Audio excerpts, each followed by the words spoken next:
بسم اللہ الرحمن الرحیم۔ رسول اللہ صلی اللہ علیہ وآلہ وسلم نے ارشاد فرمایا، جس شخص نے سورج کے مغرب کی طرف طلوع ہونے یعنی قیامت قائم ہونے سے پہلے پہلے توبہ کر لی تو اللہ اس کی توبہ قبول فرما لیتا ہے۔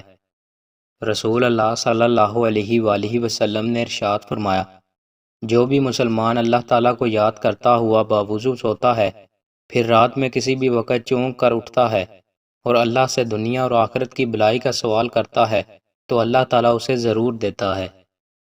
رسول اللہ صلی اللہ علیہ وآلہ وسلم نے ارشاد فرمایا، قیامت کے دن حافظ قرآن سے کہا جائے گا، قرآن پڑھتا جا اور بلندی کی طرف چڑھتا جا۔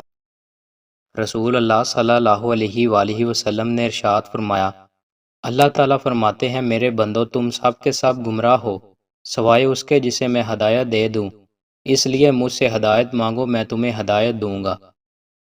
رسول اللہ صلی اللہ علیہ وآلہ وسلم نے ارشاد فرمایا، تم میں سب سے زیادہ عزیز مجھے وہ شخص ہے جس کے عادات و اخلاق سب سے عمدہ ہوں۔